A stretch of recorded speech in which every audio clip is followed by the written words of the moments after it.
देखिए, इस वीडियो में हम लोग जो ओशियन वाटर की डेंसिटी है उसको पढ़ते हैं, यानी महासागरीय जल का घनत्व। ठीक है, ये महासागरीय जल का घनत्व क्या है? Density of ocean water. तो घनत्व का अर्थ है किसी तत्व में प्रति इकाई आयतन में उपस्थित द्रव्यमान की मात्रा। ठीक है, घनत्व का क्या मतलब होता है? देखिए, जैसे इंग्लिश में हम लोग क्या कहते हैं, इंग्लिश में इसको कैसे पढ़ेंगे? Density refers to the amount of mass per unit volume of substance. Means density refers to the amount of mass, कितना मास का अमाउंट है per unit volume of substance. एक यूनिट वॉल्यूम ऑफ सब्सटेंस में कितना amount है मास का, उसको हम लोग क्या कहते हैं? डेंसिटी। ठीक है, यहाँ पे लिखा भी है मैंने, किसी तत्व के प्रति इकाई आयतन में उपस्थित द्रव्यमान। तो शॉर्ट में कैसे पढ़ेंगे इसको? पर यूनिट वॉल्यूम में प्रेजेंट मास कितना है। ठीक है, बस इतना। अब इसका फॉर्मूला क्या होता है डेंसिटी का? ये देखिए, density equals to M upon V. ठीक है, ये इसका फॉर्मूला है जो आपको ये याद रखना है। अब आइए हम लोग इसको डेंसिटी को नापते किस में, यानी मापते किस में है। ठीक है, तो लिखा है घनत्व को हम ग्राम पर क्यूबिक सेंटीमीटर में दर्शाते हैं। It means the density will be measured in gram per centimetre cube. ठीक है, इसमें हम लोग इसको मापते हैं। शुद्ध जल का घनत्व 1 ग्राम पर सेंटीमीटर क्यूब होता है, जो कि 4 डिग्री सेंटीग्रेड पर कैलकुलेट किया गया है। यह आपको पॉइंट याद रखना है, बहुत इंपॉर्टेंट है कि जो प्योर वाटर होता है उसकी डेंसिटी कितनी होती है? 1 ग्राम पर सेंटीमीटर क्यूब। ठीक है, जो कैसे कैलकुलेट की गई है? 4 डिग्री सेंटीग्रेड पर कैलकुलेट की गई है। ठीक है, इसी पर ही आपको याद रखना है कि कितना डिग्री कैलकुलेट पर कैलकुलेट किया गया है और कितनी डेंसिटी इसकी होती है। ठीक है, फिर आप देखिए, सागरीय जल में कई प्रकार के लवण घुले होते हैं। लवण मीन्स सॉल्ट्स। लवण को हम लोग क्या कहते हैं? सॉल्ट्स। कई तरह के सॉल्ट्स घुले होते हैं जैसे नमक। अंततः इसका घनत्व शुद्ध जल के घनत्व से अधिक हो जाता है। कहने का मतलब है, जो प्योर वाटर होता है उसकी डेंसिटी अगर जो बढ़ रही है तो उसका मीन्स उसके अंदर सॉल्ट्स घुले हुए हैं। ठीक है, और इसी वजह से जैसे ही सॉल्ट्स घुलते हैं तो उसकी डेंसिटी कहाँ पहुंच जाती है? 1.0278 ग्राम या 1.026। ठीक है, इतनी हो जाती है। आपको पूरा याद नहीं रखना, बस इतना याद रखना है कि एक से ज़्यादा हो जाती है। यह शुद्ध जल के घनत्व से 2 से 3% अधिक होता है 4 डिग्री सेंटीग्रेड तापमान पर। यह बात याद रखना कि 4 डिग्री सेंटीग्रेड तापमान पर शुद्ध जल का घनत्व 1 ग्राम पर क्यूबिक सेंटीमीटर होता है।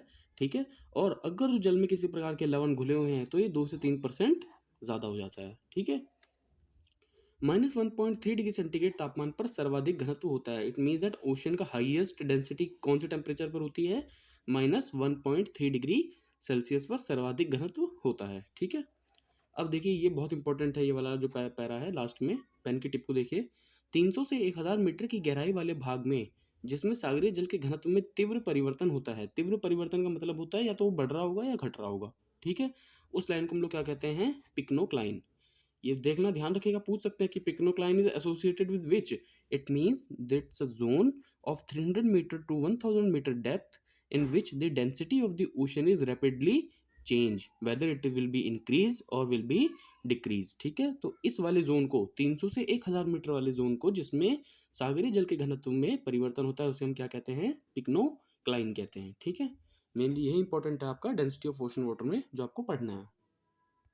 ठीक है, तो इसके बाद हम लोग पढ़ते हैं कि फैक्टर्स कौन कौन से होते हैं जो डेंसिटी को कंट्रोल करते हैं। तो इसमें देखिए, आप बुक में इस तरफ ऊपर क्या लिखा हुआ है। ठीक है, तो जैसे अब हम लोग फैक्टर्स जो होते हैं जो डेंसिटी को कंट्रोल करते हैं उनके बारे में पढ़ते हैं। यहाँ पर पेन की टिप के हिसाब से चलिए, controlling factors of density of sea water. कौन कौन से फैक्टर हैं? Temperature, pressure and last one is salinity. तापमान, दाब और लवणता। ठीक है, तापमान किससे संबंधित है? थर्मल एक्सपेंशन से और कॉन्ट्रैक्शन से। एक्सपेंशन मीन्स फैलाव और कॉन्ट्रैक्शन मीन्स सिकुड़ना। थर्मल। ठीक है, प्रेशर किससे रिलेटेड है? कॉम्प्रिहेंसिव इफेक्ट से, और salinity addition of dissolve substance से रिलेटेड है।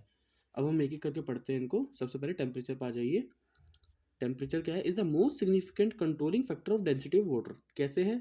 Temperature and density of sea water are on average inverse relationship. यानी टेम्परेचर और वाटर की डेंसिटी में कैसा रिलेशन होता है? इनवर्स रिलेशन होता है। Higher the temperature lower the density. जितना ज़्यादा टेम्परेचर होगा डेंसिटी उतनी ही कम होगी। And lower the temperature higher the density. जितना टेम्परेचर कम होगा डेंसिटी उतनी ज़्यादा हाई होगी। Sea water is heated through insolation. आप जानते हो कि सूर्याभिताप से, या सूर्यताप से सी वाटर जो होता है वो हीट होता है, जिस वजह से सूर्य का जो तापमान की वजह से सी वाटर का ना टेम्परेचर बढ़ जाता है। टेम्परेचर बढ़ जाने की वजह से उसकी डेंसिटी क्या हो जाती है, कम हो जाती है। और इस फिनोमिनन को, कि टेम्परेचर बढ़ने से उसकी डेंसिटी कम हो गई, ठीक है, इस फिनोमिनन क्या कहते हैं, थर्मल एक्सपेंशन। और जैसे ही मतलब टेम्परेचर डाउन होता है तो क्या होता है, उसकी डेंसिटी बढ़ जाती है, जिस वजह से क्या होती है प्रोसेस, थर्मल कॉन्ट्रैक्शन। क्लियर हुआ?